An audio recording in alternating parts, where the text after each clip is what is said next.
Gracias amigos por estar en este nuevo encuentro con la ciencia. Nos acompaña Luis de Estéfano, conocido biólogo de plantas, es investigador en la Universidad Peruana Ricardo Palma y Cayetano Heredia. perdón, es investigador en la Universidad Peruana Cayetano Heredia y además consultor de empresas que producen efectivamente digamos, plantas, frutas, etcétera, para la exportación.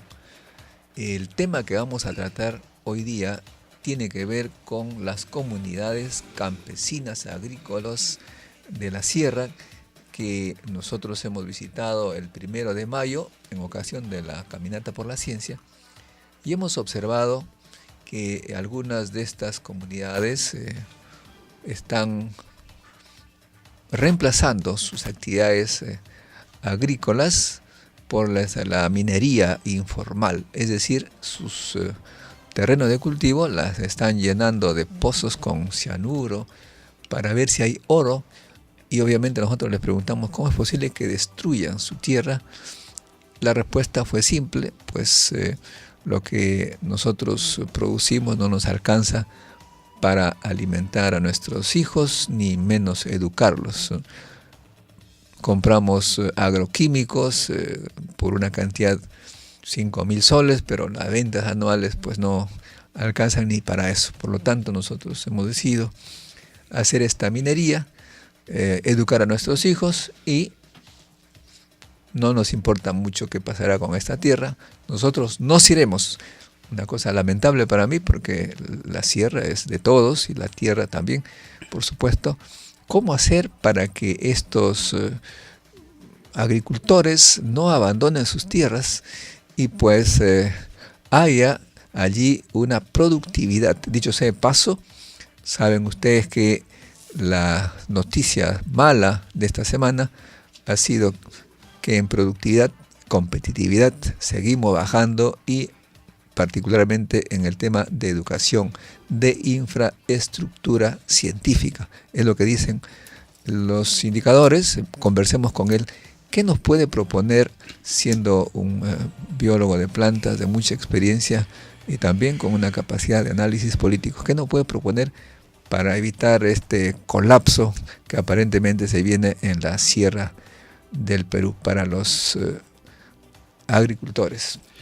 Bueno, buenos días, gracias por la invitación. Mira, este es un problema que no es único.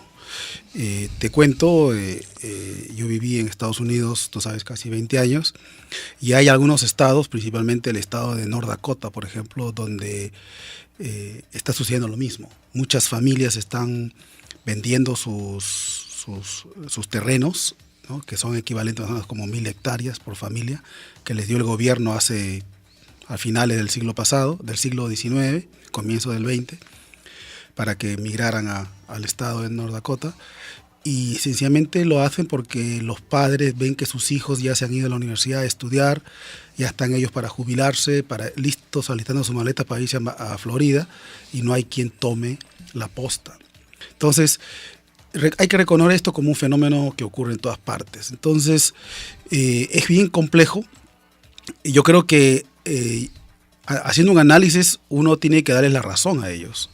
El hombre es un animal racional y ellos hacen un análisis costo-beneficio y se dan cuenta pues que, o sea, ellos ¿por qué quieren educar a sus hijos? Porque no quieren que sus hijos pasen por lo que ellos están pasando, dependiendo de productividades bajas, de precios bajos. Entonces, aquí el problema es complejo.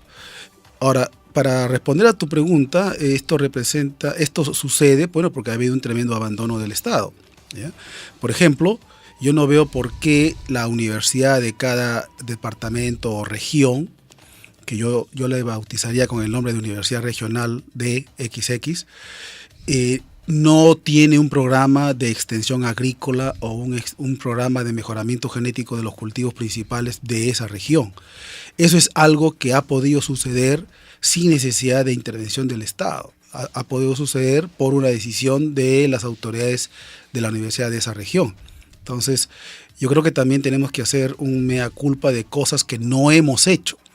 No sé si una vez te comenté, muchos ignoran o desconocen, por ejemplo, que el concepto de universidad de investigación apareció en Alemania, con la Universidad de Berlín el año 1810, con el mandato de hacer investigación. Han pasado 204 años y en el Perú recién, con esta nueva ley o intento de reformar la universidad, recién estamos diciendo que quizás es una buena idea que las universidades del Perú investiguen. Eso te da una idea de lo atrasado que estamos, no solamente en el aspecto legal, porque podemos poner en el espíritu de la letra, de la ley, que las universidades tienen que hacer investigación, pero la sociedad recién está despertando al concepto de que es necesario que esto ocurra. Y, por supuesto, lamentablemente, los últimos son las autoridades políticas que tienen que tomar este llamado o este interés del electorado y cambiar sus políticas públicas y dirigirlas a mejorar los programas de extensión agrícola. El agricultor quiere cultivos, variedades que rindan mejor. Eso es obvio. Que le rinda no 1 tonelada de maíz, sino que le rinda 10, 12 toneladas de maíz, no media tonelada o 3/4 toneladas de quinoa, sino 5, 7, 8 toneladas de quinoa. Eso es lo que quiere. Él no tiene tiempo de investigar, quiere que una universidad le diga, oye, acá está la semilla mejorada, que hemos trabajado 5, 6, 7 años, aquí está, toma, pruébala. Eso es lo que quiere. Pero, Lucho, me parece que tú le estás dando demasiada responsabilidad a la universidad.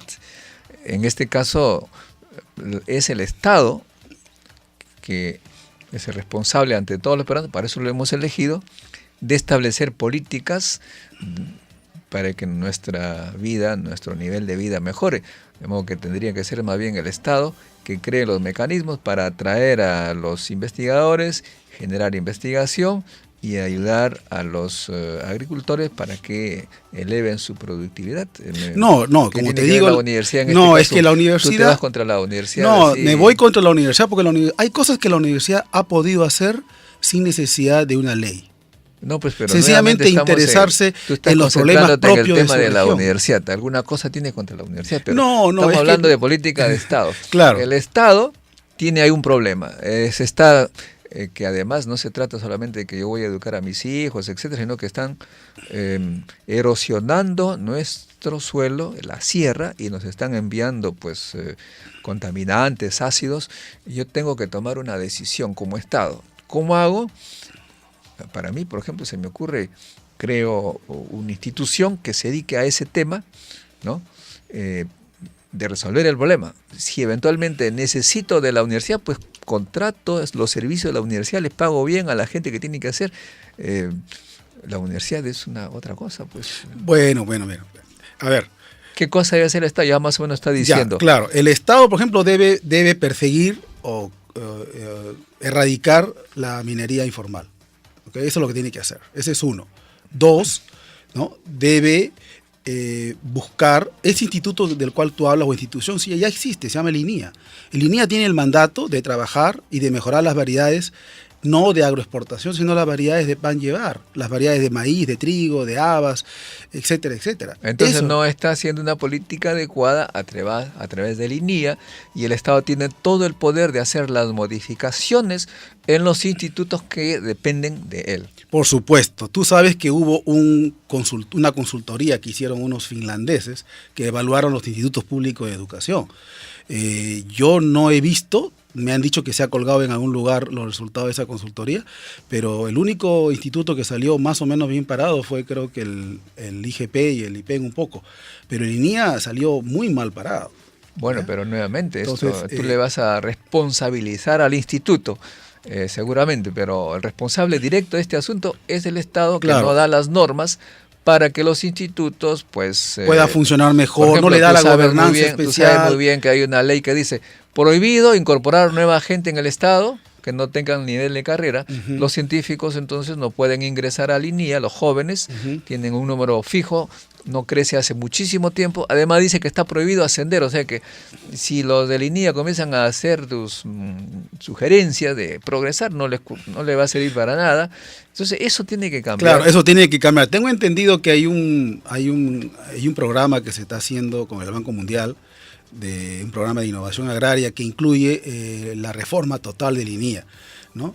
El INIA se ha manejado y creo que todos lo sabemos, ¿no? Es como caja chica para dar empleos a los diferentes gobiernos, ¿ya? Cada vez que había un cambio de ministro de Agricultura, cambiaba el director, el jefe de INIA, y con él todos los directores generales, y con él toda una serie de puestos de confianza. Ni siquiera el director, el jefe de INIA debiera ser un puesto de confianza, debiera ser un puesto por concurso que esté 5 años o 7 años para que sobreviva más de una administración, y tener los mejores científicos, genetistas, mejoradores de variedad de plantas, etcétera, etcétera, que podamos contratar. Así es como debería ser. Parece que tiene que haber un cambio en las normas que exija que la selección de nuevos científicos cumplan con determinadas condiciones de... Y la selección y sus... Y además el progreso y sus funciones, que ¿no? Si no trabajan, pues... Yo he trabajado en el equivalente del INIA en Estados Unidos, en el Servicio de Investigación Agrícola del USDA, del Ministerio de Agricultura en Estados Unidos. Y ahí quien no publica 2 papers al año está fuera. Sencillamente te votan, ¿no? Y tienen un programa de monitoreo, de evaluación. Te evalúan cada año más o menos por encimita. Pero digamos, también si y luego te publicas editan bastante, 3-4 supongo años. que te elevan el nivel. Bueno, existe, en Estados Unidos existe... Acá en este caso claro, te dicen, oye, haga lo que hagas, no vas a subir.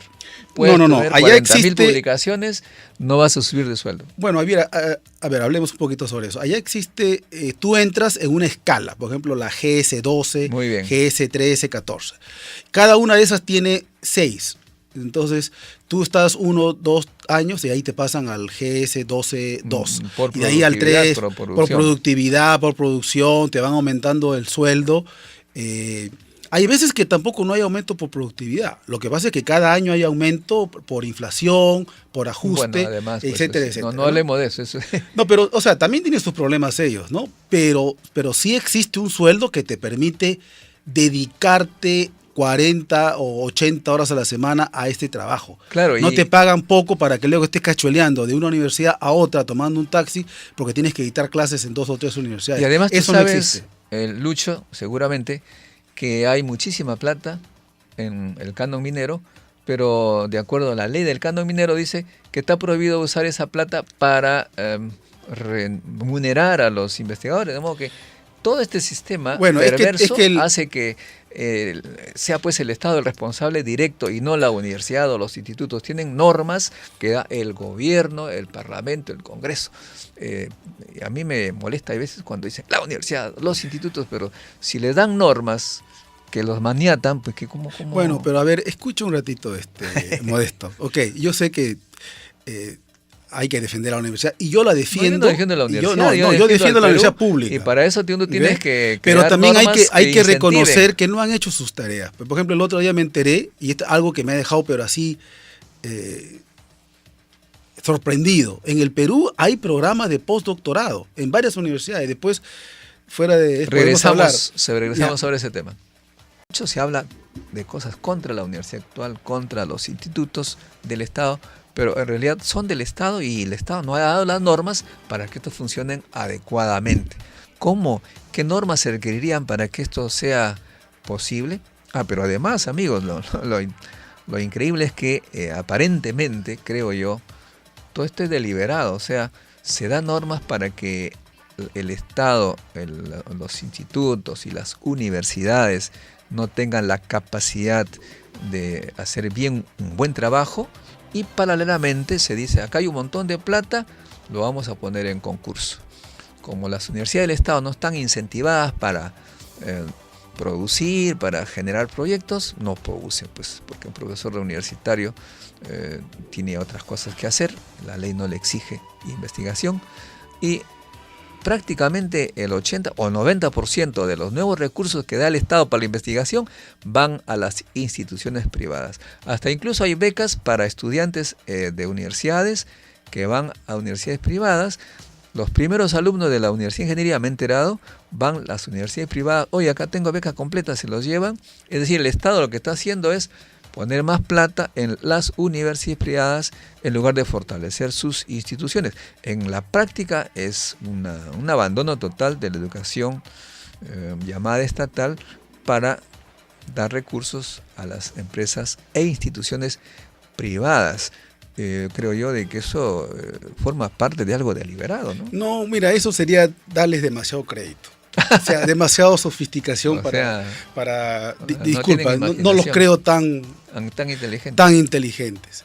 Yo creo que aquí hay un cúmulo de cosas, ¿no? O sea, la clase dirigente de este país ha visto que es más fácil educar a sus hijos afuera o en universidades privadas, entonces no hay un incentivo realmente para reformar la universidad, la ven como una papa caliente. Tú sabes que si hay cosas que si hiciéramos en la universidad pública peruana las cosas que se tendría que hacer, mañana tienes tú marchando a todos los estudiantes de la San Marcos y de la UNI en contra de eso. Una cosa, es inconcebible que en el Perú, que en las universidades públicas tengamos profesores auxiliares que no tengan el doctorado. Y sin hablar de los asociados y de los principales. Eso es inconcebible. Creo que somos con Bolivia, o ya ni en Ecuador puede ocurrir eso.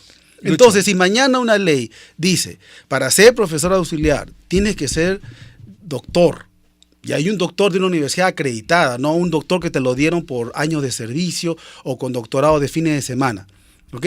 Un doctor de verdad, con estudios, con publicaciones, con tesis, etcétera, etcétera. Si mañana se da ese reglamento o se modifica un artículo de ley, tienes a 60,000 profesores de la universidad en armas.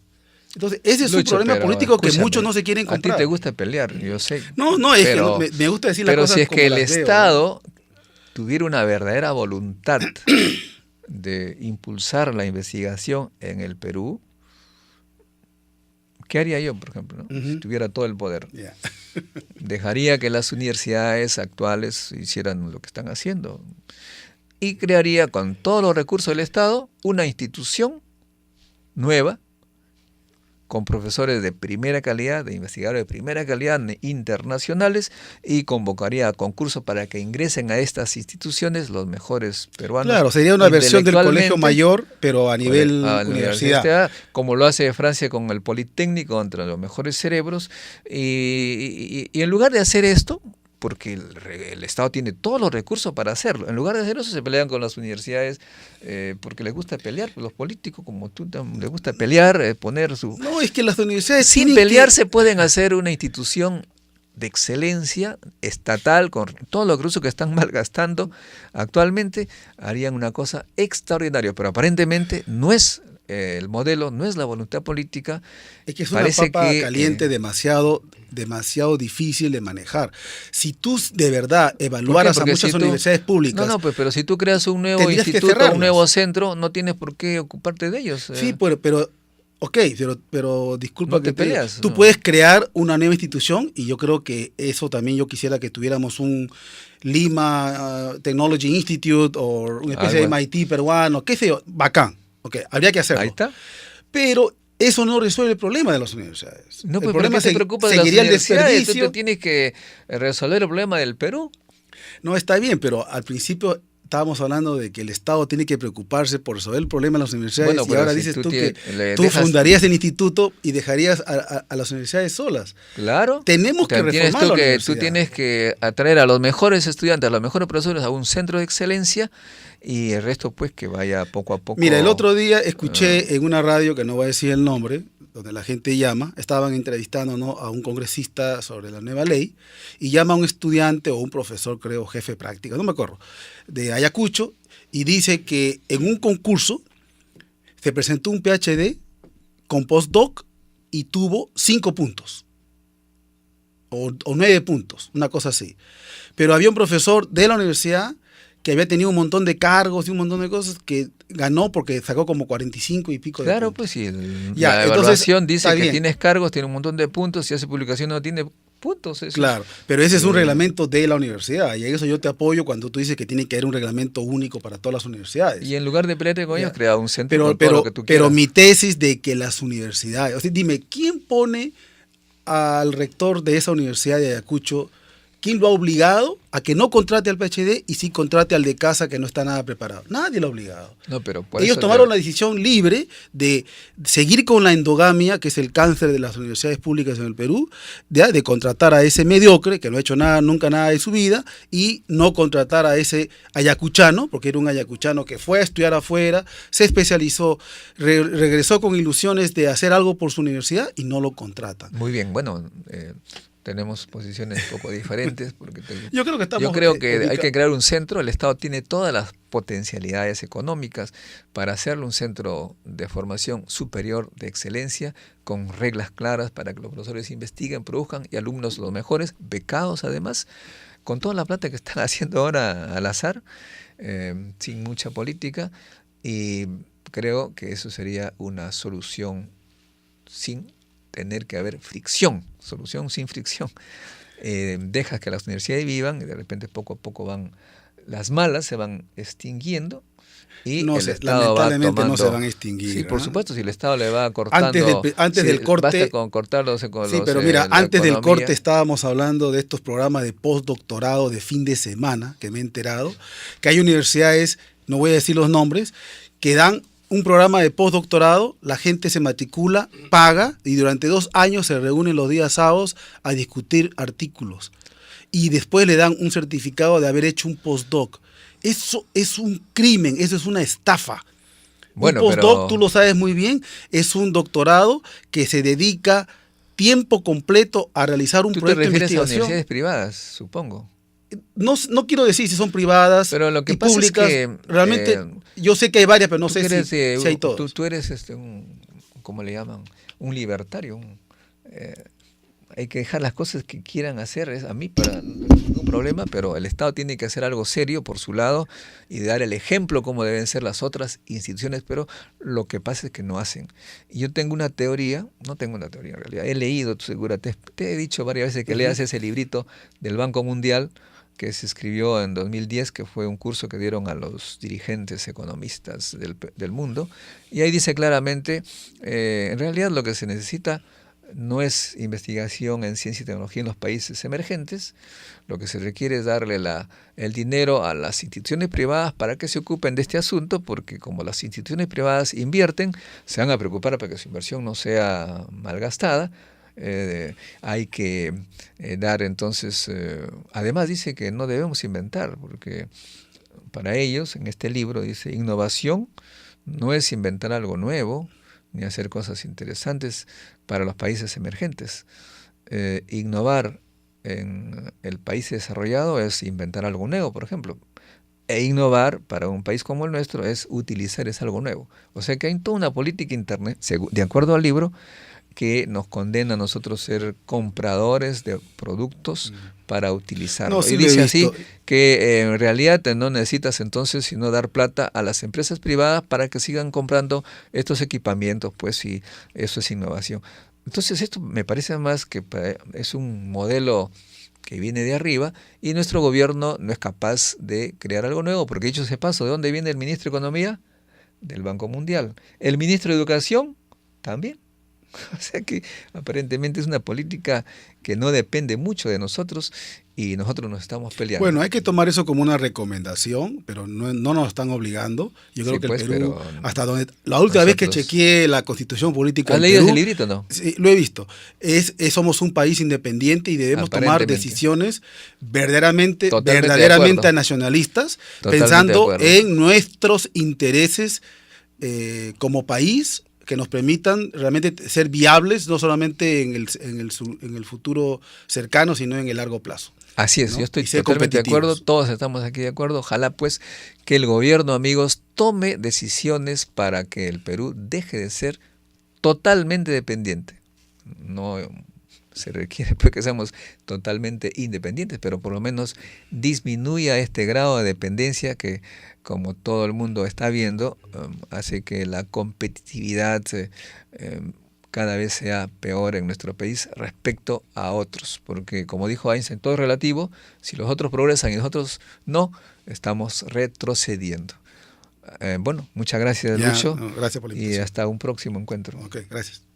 Pero quédate con nosotros que Claro. tenemos a Ricardo Fujita, también biólogo, pero no del campo que tú estás dominando, sino del ser humano. Regresamos.